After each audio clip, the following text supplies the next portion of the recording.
Assalamualaikum warahmatullahi wabarakatuh. Halo guys, jumpa lagi di Aryan M Channel. Oke, buat teman-teman yang klik video ini, saya berharap mudah-mudahan teman-teman masih dalam kondisi sehat walafiat. Baik, di kesempatan kali ini saya akan coba react kembali sebuah video yang menarik serta bikin penasaran kita. Satu video dengan judul alasan kuat mengapa Indonesia akan lampaui Malaysia. Oke, kita tahu teman-teman ya, beberapa dekade ini memang Malaysia terlihat lebih maju ya daripada Indonesia. Itu tidak bisa dinafikan ya. Tapi satu judul yang menarik buat kita lihat bareng-bareng. Benarkah ada alasan kuat mengapa Indonesia akan bisa lampaui Malaysia? Kita akan coba lihat videonya. Jangan lupa teman-teman dukung channel ini dan dengan cara like dan subscribe. Dalam beberapa tahun terakhir, terlihat Indonesia benar-benar mampu untuk melampaui Malaysia. Dan hanya di beberapa sektor yang sudah terlanjur berjaya saja Malaysia masih mempertahankan kejayaannya lebih dari Indonesia. Sementara untuk sesuatu yang baru, nyaris hampir dilibas Indonesia rata kanan. Sebenarnya ini bukan kompetisi formal yang saling menjatuhkan. Akan tetapi, kompetisi di mana percepatan kemajuan negara jadi barometer utama. Untuk itu tidak ada yang salah dengan Malaysia. Malaysia adalah negara yang lebih dulu maju dan modern, hanya saja Indonesia menunjukkan kedikdayaannya sebagai bangsa yang besar. Berikut alasan, mengapa Indonesia akan melampaui Malaysia. Oke, kita akan lihat ya alasannya.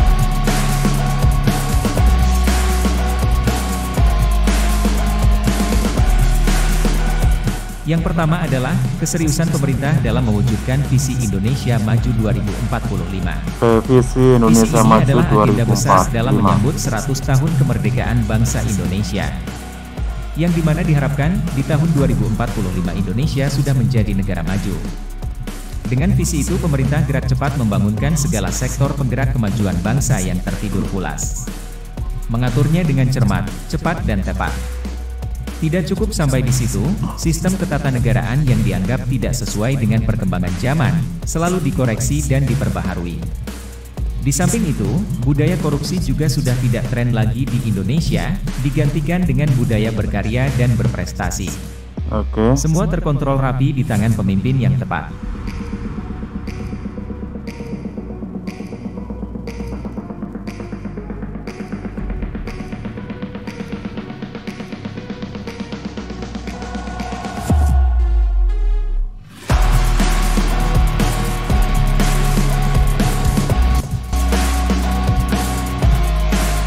Yang kedua adalah modernisasi di segala sektor.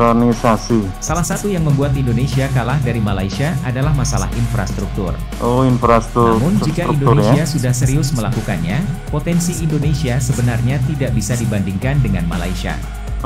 Dari segi apapun, lambat laun Indonesia pasti akan lebih besar dari Malaysia dan akan semakin jauh meninggalkannya. Misalnya saja lahan pertanian yang sudah disupport bendungan-bendungan baru super megah dengan total sebanyak 65 bendungan berskala besar serta 4.500 embung, ditambah waduk-waduk baru yang akan semakin bertambah dari tahun ke tahun. Modernisasi tempat-tempat wisata prioritas dengan dukungan masyarakat yang semakin ramah. Percepatan digitalisasi dengan user yang cepat tanggap. Dan salah satu dan mungkin satu-satunya indikator yang membuat Malaysia terlihat lebih maju adalah kota Kuala Lumpur, mendapat penataan baru yakni Ibu Kota Nusantara dengan konsep Smart City. Untuk urusan gedung pencakar langit tertinggi, kiranya jika sudah tepat waktunya, tidak sulit bagi Indonesia untuk membuatnya, itu pun jika diperlukan dan masih relevan dengan zaman.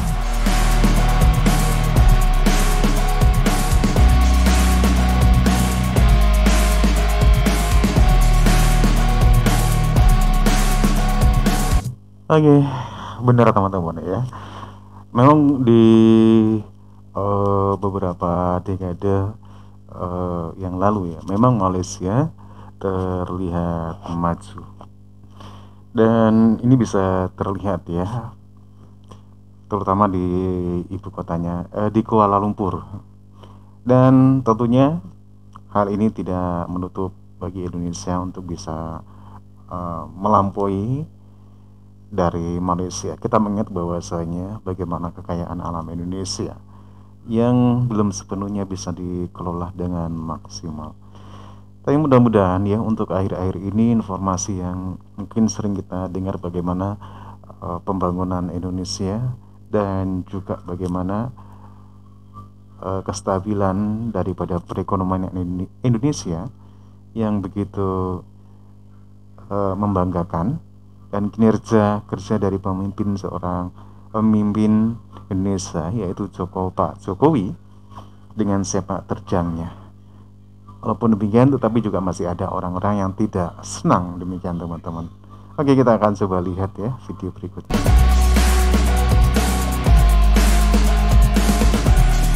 Yang ketiga adalah meningkatnya lapangan kerja dan skill SDM di Indonesia. Di masa depan, bahkan masa sekarang pun, menjadi TKI di Malaysia sudah tidak relevan, karena bekerja di kota-kota besar dan kota-kota industri yang ada di Indonesia pun sudah memiliki standar upah yang cukup tinggi. Bahkan nyaris tidak pernah lagi kita mendengar, ada yang berhasrat menjadi TKI di Malaysia. Sedangkan TKI yang di Malaysia pun menurut diaspora Indonesia di Malaysia, sudah banyak yang berhasil dan menetap di sana, dalam artian sukses berwirausaha dan tidak menjadi TKI lagi. Di Indonesia sendiri, melalui arahan pemerintah, etos kerja dan skill semakin ditingkatkan. Yang dulunya bekerja tidak teratur sekarang sudah jarang terlihat. Bangsa Indonesia sedang dipersiapkan untuk bersaing dengan bangsa-bangsa besar lainnya.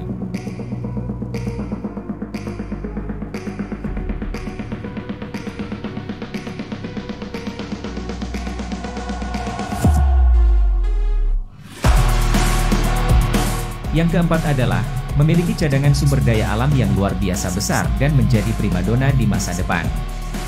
Dengan semakin majunya ilmu pengetahuan dan teknologi, merubah image tentang bahan-bahan mineral yang dulunya dipandang sebelah mata, ini menjadi emas berlian untuk masa depan Indonesia. Sebut saja timah, boksit, nikel, tembaga dan sejenisnya. Kesalahan Indonesia di masa lalu ialah tidak mengelolanya dengan bijak. Mengambil pelajaran dari semua itu, sekarang pemerintah akan sangat berhati-hati dalam mengelolanya, sehingga memberikan manfaat lebih untuk kemajuan bangsa dan negara. Itu hanya sebagian kecil dari sumber daya alam yang memiliki nilai fantastis. Belum lagi emas, batu bara, uranium, plutonium dan logam tanah jarang atau LTJ yang sangat langka di belahan dunia lainnya.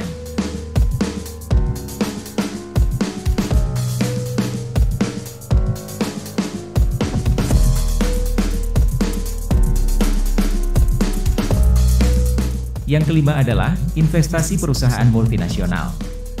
Malaysia terkenal maju karena banyaknya perusahaan multinasional yang bertengger di sana. Sehingga Malaysia mendapatkan kesempatan maju lebih awal dibandingkan Indonesia. Di Indonesia sendiri, iklim investasi terbaik baru memasuki tahap awal di pemerintahan Presiden Jokowi. Namun baru di tahap awal saja, sudah dapat memukul perekonomian Malaysia. Banyak perusahaan multinasional Malaysia yang berpindah ke Indonesia, diantaranya Amazon, Hyundai, serta Google. Ada juga yang memilih negara lainnya daripada Malaysia untuk berinvestasi, yakni Samsung dan Apple ke Vietnam, serta Grab ke Singapura. Bukan hanya dari Malaysia saja, Indonesia juga banyak mendapatkan investasi dari perusahaan-perusahaan besar lainnya.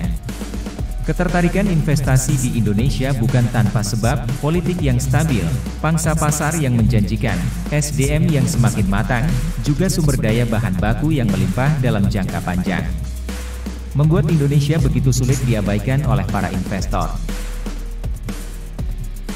Itulah beberapa alasan mengapa Indonesia akan melampaui Malaysia Part 1. Sekian dulu video dari kami, silahkan dukung kami dengan like, komen dan subscribe. Oke, demikian teman-teman ya, satu video yang mengulas alasan kuat mengapa Indonesia bisa melampaui Malaysia. Bisa kita simpulkan ada beberapa poin ya, diantaranya sumber kekayaan alam Indonesia yang melimpah ruah ya, dan peningkatan dari sumber daya manusianya, insya Allah mudah-mudahan semakin meningkat, dan juga modernisasi ya. Ada berapa poin yang bisa menjadi alasan kuat bahwasanya Indonesia dengan aset yang dimilikinya akan bisa melampaui Malaysia. Walaupun berapa dekade memang Malaysia lebih maju karena pengelolaan sumber daya alam Indonesia yang belum maksimal ataupun banyak banget kesalahan-kesalahan. Oke, gimana menurut kalian teman-teman? Silahkan teman-teman bisa komen dan jangan lupa like dan subscribe.